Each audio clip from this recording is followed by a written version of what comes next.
Hi guys, welcome to another bi-weekly webinar. So this time around we're going to kind of focus our webinars in more more topics that are very much related to complex projects because we understand that Workep is so easy to use. Sometimes it might be a bit confusing on what are the processes and what are the elements that you need to implement more complex projects in such an easy to use and simple platform. So what we wanted to do with this web series is basically give you a couple of episodes in which we'll talk about how complex projects can be managed within Workep. So this first episode is going to be all about project implementation. So what are the must-knows of what you need to do before implementing a project within Workep? This is super important because sometimes we feel like we want to hit the ground running once we have like a new tool set within our grasp and within our toolkit. We want to just hit the ground running with it. But with Workep, you need to kind of like step back, think a little about what project you have in your hands, what type of project you're managing, and see what are the best ways in which you can implement a project within Workep. So first of all, for those of you who are our first time visitors and haven't actually had the time or the space to really use Workep, and you've just been following us in our blog, I'll give you like a brief summary about what Workep is. So Workep is a project management platform that is fully integrated and automated with G Suite. So everything that you do within the platform will kind of be centralized within your Google Drive, your Google Calendar, and your Gmail, of course. So the idea with this is kind of to help you coordinate and organize all the work that's being done within the project, obviously using Google. So signing in is as simple as clicking on sign in. Once you sign in, you have to give access to your Google account, of course. This is always going to happen once you sign in initially, but after you sign in, Workep is always going to be signed in for you. So for those of you who haven't seen this yet, this is our team dashboard. So when you have a premium account, you'll have access to unlimited teams within Workep. So what I mean by unlimited teams is that you can create as many teams as you like. If you've acquired a X number of licenses, those licenses can be dispersed across the teams. Same people can belong to different teams, and it won't be doubled or anything like that. So this allows the business or the organization to kind of like organize the work and the workflow in a much easier and simpler way. And then coming back to this whole topic of project implementation and how we're going to manage complex projects, this is super important that that you keep in mind that you do have access to creating as many teams as you want. So let's just hit the ground running with this whole concept of how we're going to implement complex projects within Workep. So the first thing you need to keep in mind is that you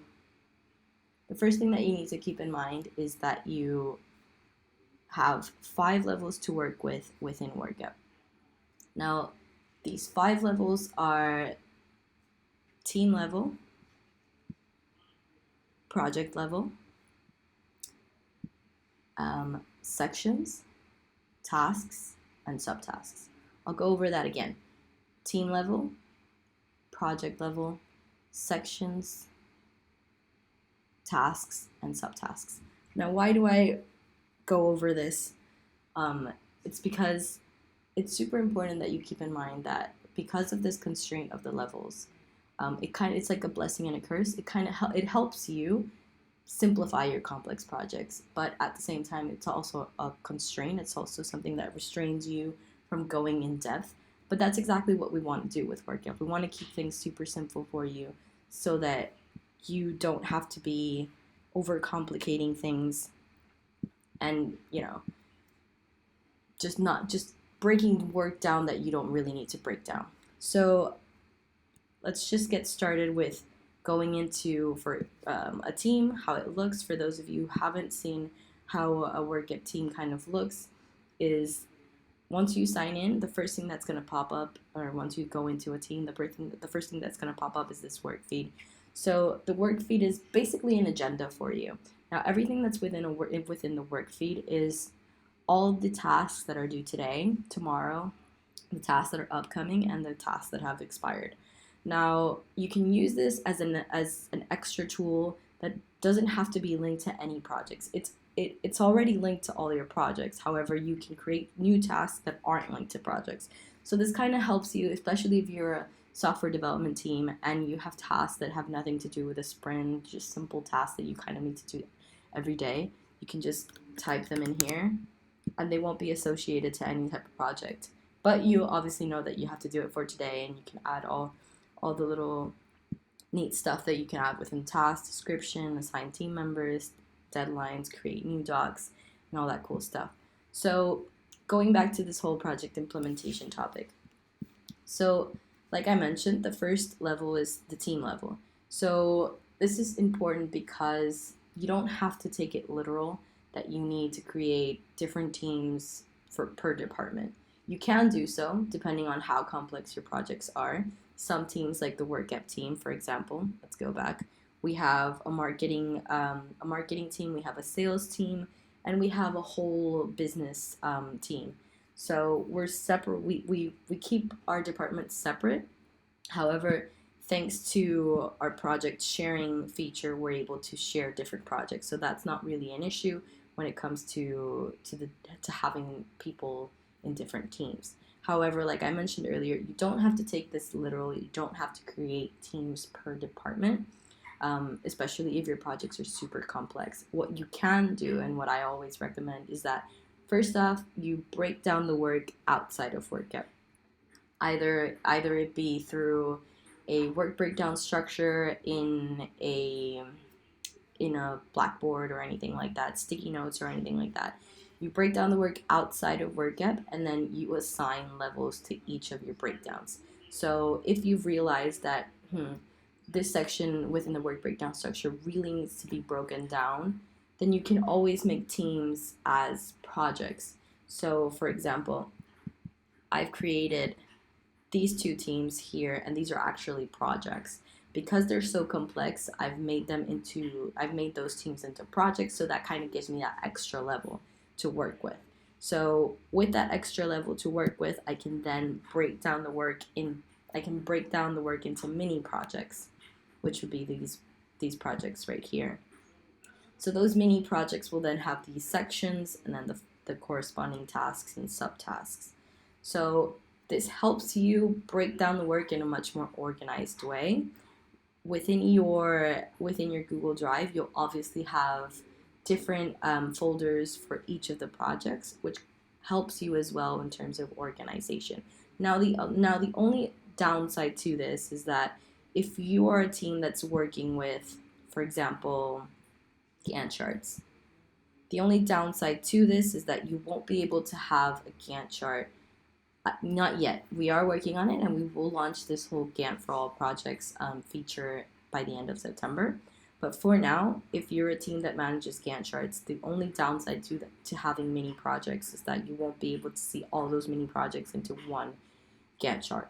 You will be able to see all the mini projects in different Gantt charts, which in my opinion, especially if it's a very complex project, really helps you to keep your focus on the parts rather than the whole. If you do want to keep an overview of the whole, what we suggest is that you create like a mother project, for example. This is my mother project. These are my mini projects. So my mother project allows me to kind of keep track of all of the important aspects of my overall project. So my Workep sales team is actually a project, and these are my mini projects, and this is my main, like my mother project, and these are my mini projects. So my mother project allows me to keep track of all of those, that overview of that macro view of how the project is progressing and how we're going along with each section. So that macro view also is easy to manage because, as you can see, it doesn't really have that many tasks. What I love about our Gantt chart is that it can be easily moved, managed. It can create dependencies quickly and easily. So that's basically one of the perks of having this mother project, because it helps you concentrate or focus on the macro tasks that really matter. And then when you're reporting or when you're exporting your Gantt chart and you're sharing this Gantt chart with clients or with potential stakeholders, then you have something a lot more focused to present to them, and not something that's super detailed and super hard to understand. That's just the tip. It really depends on how you decide to use your Workep platform and how you decide to organize the work and break it down. This is my suggestion on one way in which you can manage more complicated projects. There is always the conventional way, the traditional way that most of our teams use, which especially if you do want to have a Gantt chart with all the activities, with all of the information of the project, this can be done. You can always create a team for the department, like as we do. We have a team for our the macro team for Workep, and then we have the projects per department. Now this is our development project, and as you can see, we've managed to put in all the activities that regard software development. So, but again, this is a much more, I wouldn't say simple project, but software development in Kanban tends to be a lot easier to manage, in the sense of like, we have these sections, we have to-dos, we have priorities, and we have tasks that we can easily manage within sprints. Those of you who know what agile methods are, it's basically a methodology used to get the work done in an agile way, in a much more efficient and quicker way. The way that it's managed through sprints. So you do 15-day sprints, and within those 15 days, you decide what you have to do, what the team has to do, and within you have that time frame of 15 days to get the work done. By the end of the 15 days, you evaluate what has been done, what hasn't been done, and then you start a new sprint. Now, obviously, this type of method is not, it doesn't really go well with Gantt chart. It can, but it's not the tendency, because of the way that it's just of the nature of the 15-day sprints.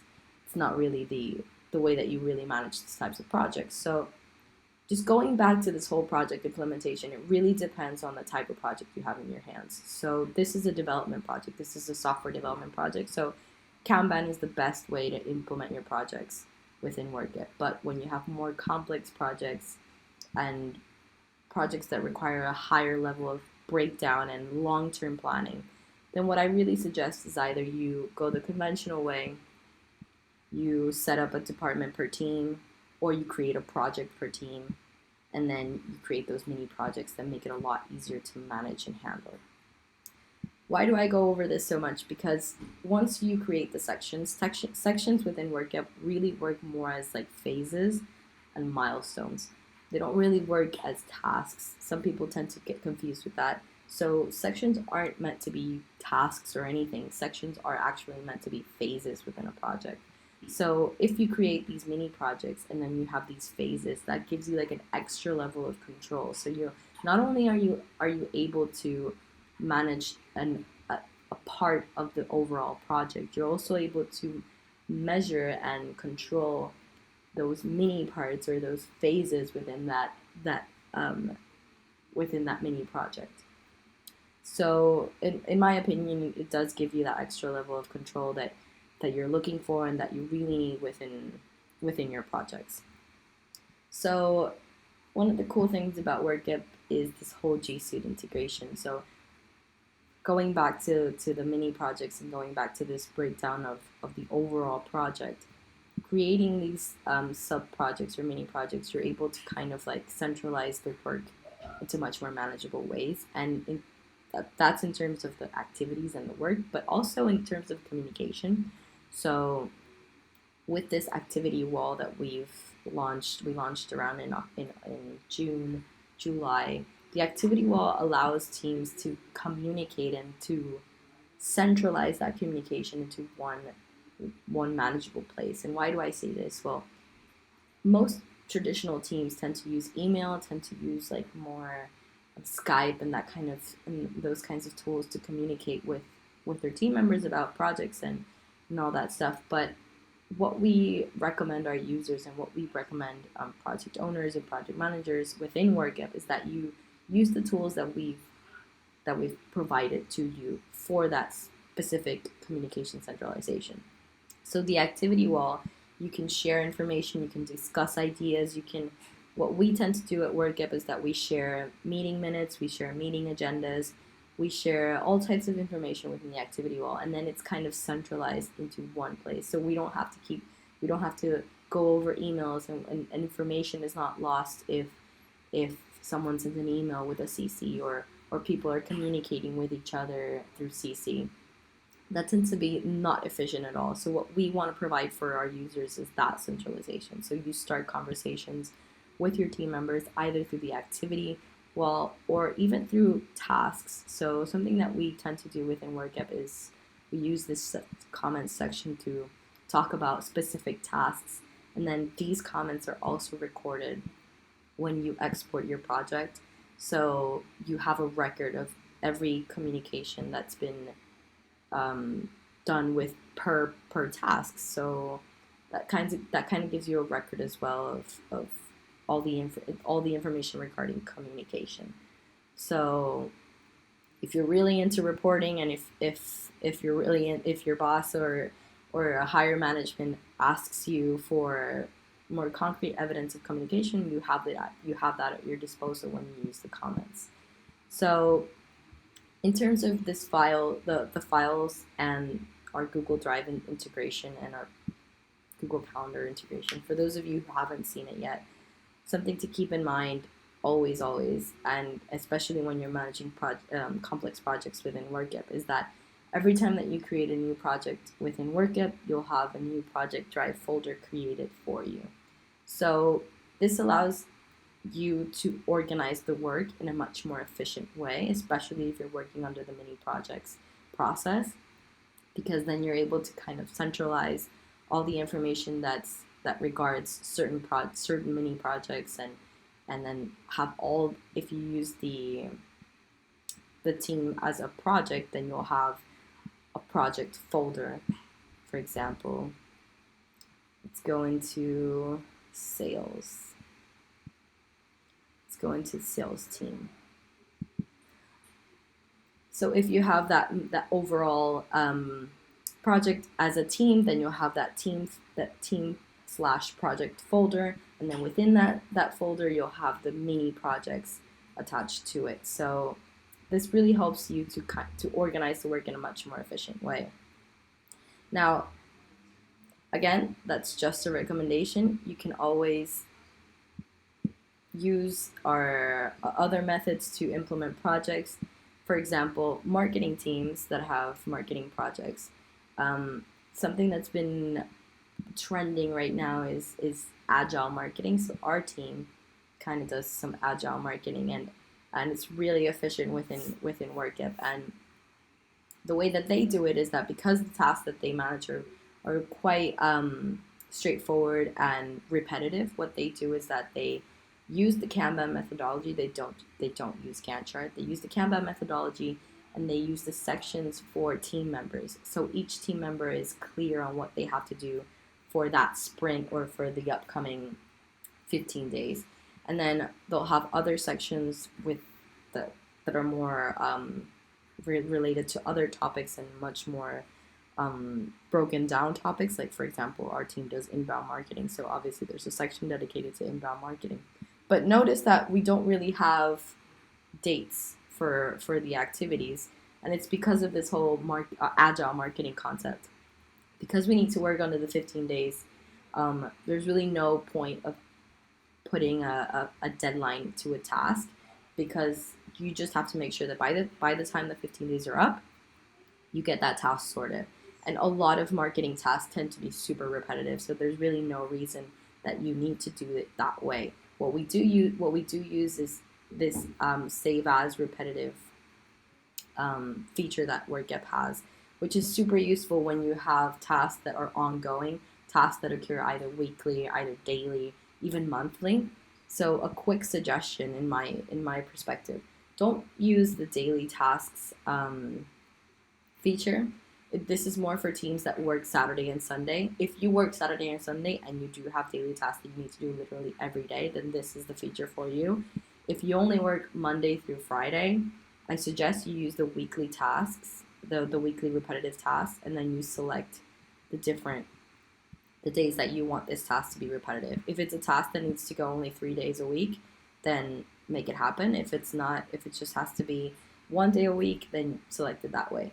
But my suggestion is always use the weekly feature rather than daily feature, because then you'll go over a long weekend and then you come back on a Monday and you'll have like 2 extra tasks that you didn't do because those were Saturday and Sunday's tasks.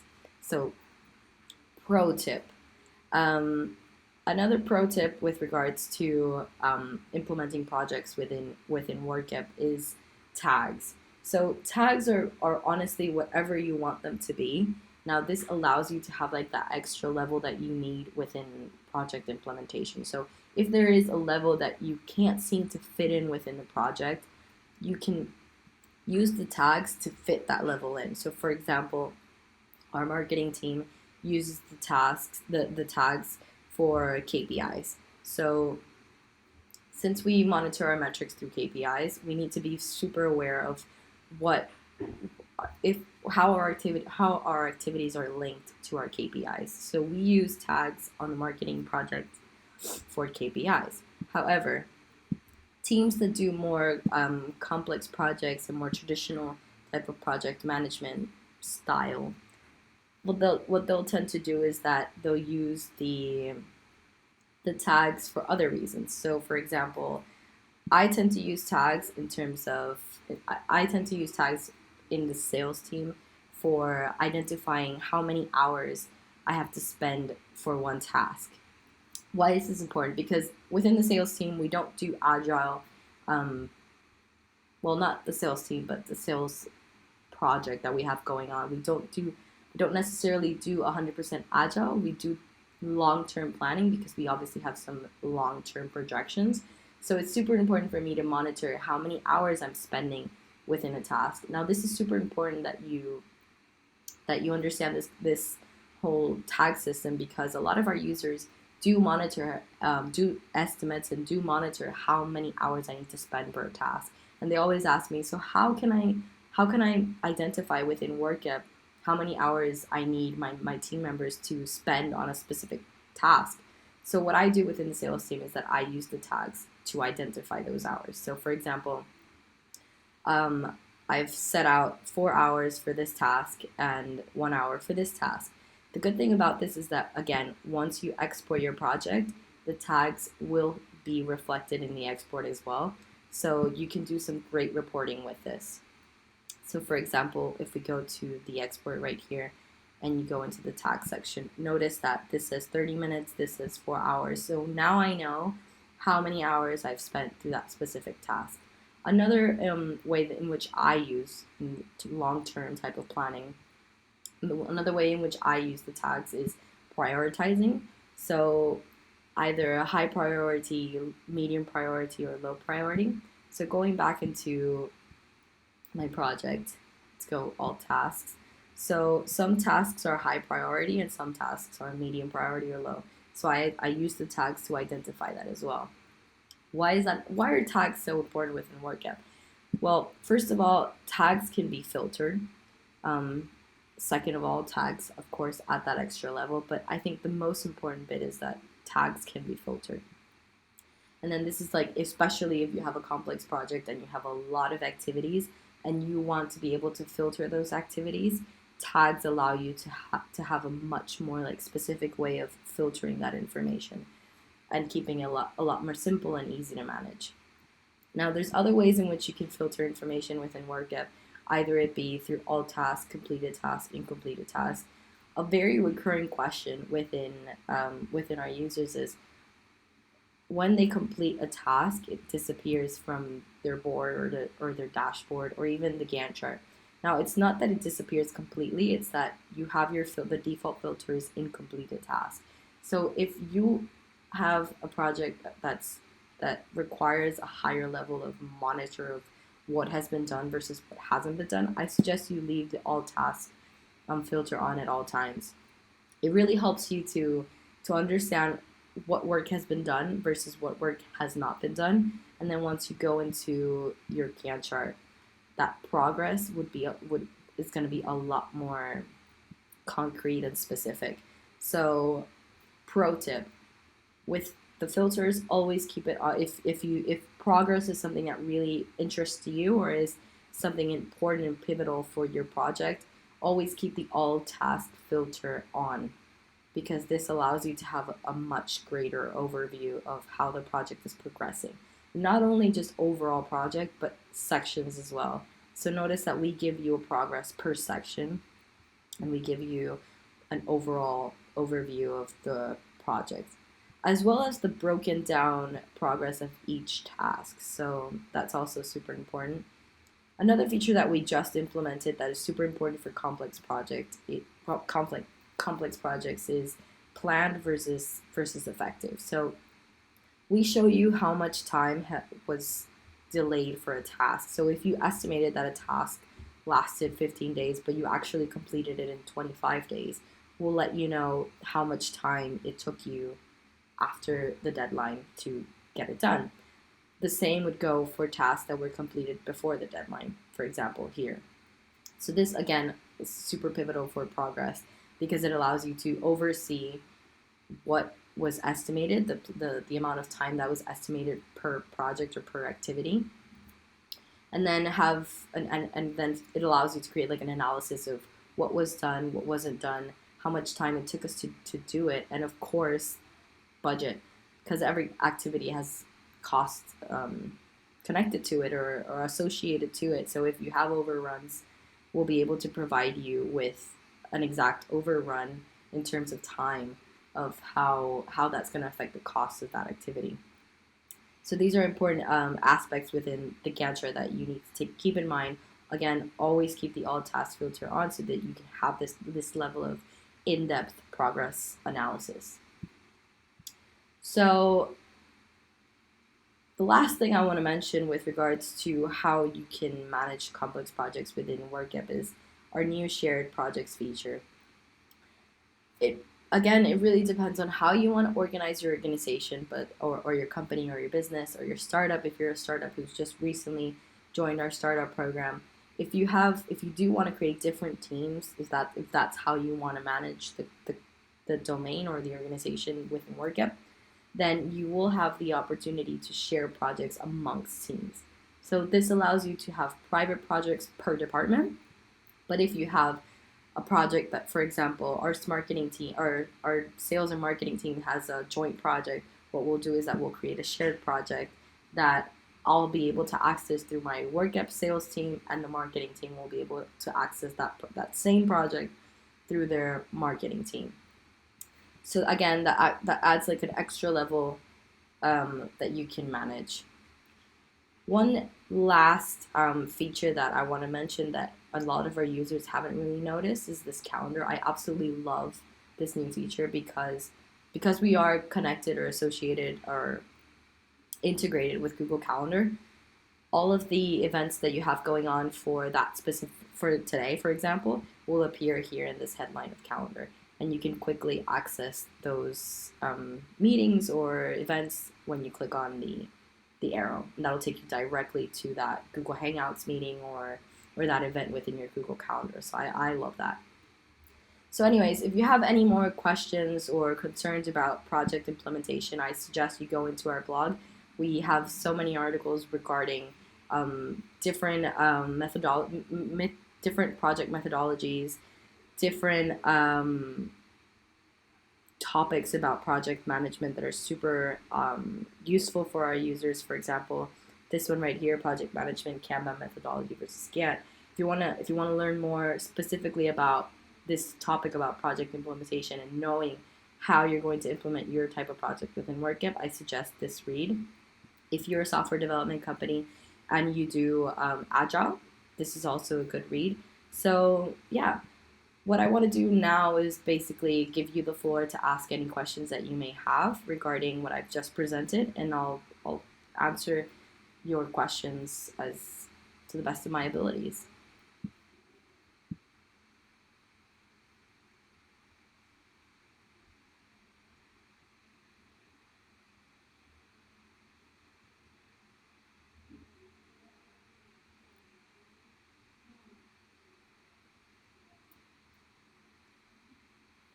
So again, if you have any questions, you can ask me through the chat, and I'll answer as best as I can.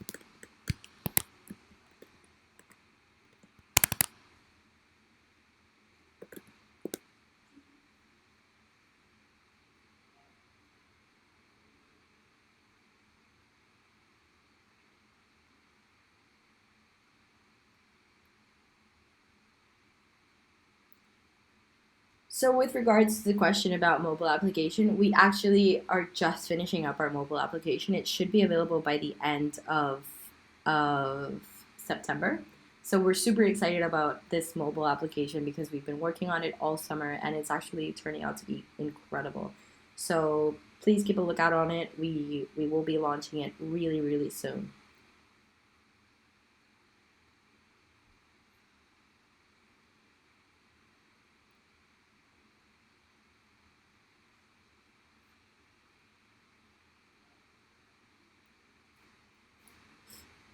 So if you have any other questions, again, regarding what I've just talked about, you can go into our blog. I'll leave my email here within the chat so that you can send me any questions or any specific doubts, comments that you may have. You can send them my way through my Workep email, and I'll gladly respond to your queries.